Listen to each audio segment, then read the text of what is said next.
Diyos na maaasahan, kami iyong kaawan, kalingain at damayan.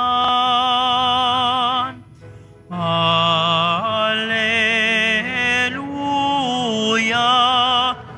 Alleluia,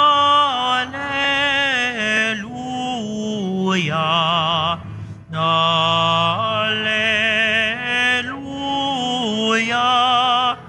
Alleluia.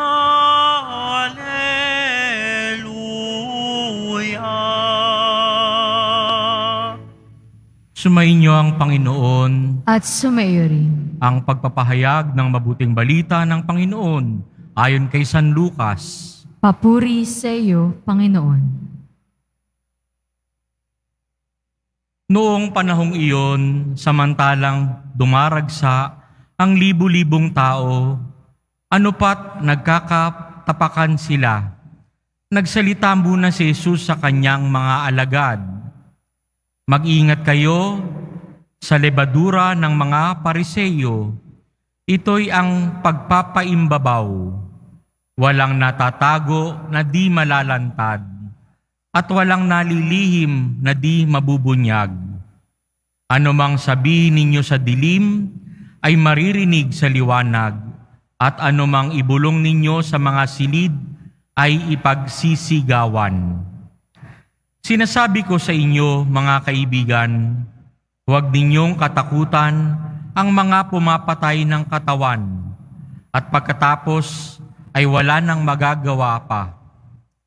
Sasabihin ko sa inyo kung sino ang dapat ninyong katakutan. Katakutan ninyo yaong pagkatapos na pumatay ay may kapangyarihan pang magbulid sa impyerno. Sinasabi ko sa inyo, ang Diyos ang dapat ninyong katakutan. Hindi ba't ipinagbibili sa halagang 2 pera lamang ang 5 maya? Gayunman kahit isa sa kanila'y hindi pinababayaan ng Diyos, maging ang buhok ninyo'y bilang na lahat. Kaya huwag kayong matakot, higit kayong mahalaga kaysa mga maya. Mga kapatid, ang mabuting balita ng Panginoon. Pinupuri ka namin, Panginoong Hesukristo. Magsiupo muna tayong lahat. Sa ebanghelyo po natin ngayon, ilang beses po nating naririnig ang huwag kayong matakot. Bakit po? Alam ng Diyos na matatakotin tayong lahat. No? Natatandaan ko pa po nung ako'y bata pa, at bumagsak ako sa school, no? Bumagsak ako sa school. Hindi ko alam kung paano ko sasabihin sa magulang ko na bumagsak ako. So naglalaro na sa aking utak, sa aking isipan, kung anong mangyayari. Ika nga, ito yung mga worst case scenario kung tawagin. Ikakatatwa ba nila ako? Kasi yung kapatid ko nun, puro matatalino, walang bagsak. Tapos ako bagsak. Sasabihin ba, ampun lang ako? No? So, ang dami nang naglalaro sa isip ko. Ano ba? Papaluin ba ako ng malupit? Ibibitay ba ako ng patiwarik? Takot na takot ako. Pero kailangang malaman, masasabi rin. Kung hindi ko sabihin, sasabihin ng aking guro sa aking mga magulang na ako'y bumagsak. Nung nilapit ko na sa aking mga magulang na mukha akong kawawa, tapos sabi ko, bumagsak po ako. Yung mga iniisip kong kinatatakutan, napapagalitan ako, hihiyain, o papaluin, o ikatatawa, hindi nangyari. Nabigla ako. Na-encourage pa ako. Sabi nila sa akin, oh, bumagsak ka ngayon. Oh, may next quarter pa. Bawi ka doon. Oh, alam mo na kung ano yung kahinaan mo.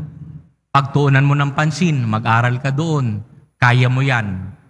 So, kadalasan po sa atin, nangingibabaw yung tinatawag na anticipatory fear o natatakot tayo nang hindi pa dumarating.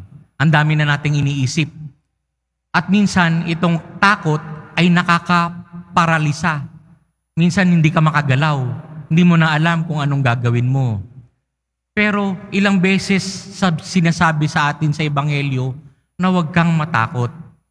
Dahil mahal ka ng Diyos. Mahal ka ng Poong Jesus Nazareno. Sagot ka niya. Yun ang gustong ipahiwatig dito sa atin. Kadalasan, natatakot tayo kahit sa ating mga anino. Pero wag nating kalilimutan na may anino dahil may liwanag. Pag nakikita mo yung anino mo, ibig sabihin nasa likod mo yung liwanag. Umikot ka lamang at tignan yung liwanag. Hindi mo na mapapansin ang iyong anino. Tandaan natin na naandyan parate ang Poong Jesus Nazareno, gumagabay sa atin, nagtuturo sa atin. Sabi nga ni St. John Paul II na ang pag-ibig ng Diyos ay hindi nagpapahirap.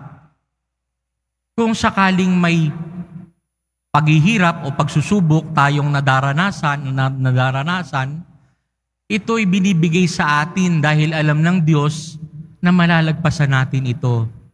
Alam ng Diyos na may mahalagang leksyon, may mahalagang turo na matututunan tayo sa ating pagsusubok na iyon. May hihigit pa ba sa paghihirap ng Diyos? Tingnan natin ang Poong Jesus Nazareno. Wala nang hihigit pa. Dahil sumunod lang siya sa Ama, kahit yan yung dinaras niya, nasalba naman tayong lahat. Kaya't sa pagpapatuloy ng misa, ating pong pagnilayan at asahan ang malaking pag-ibig sa atin ng Diyos. Hindi niya tayo pababayaan, sagot niya tayo. Amen.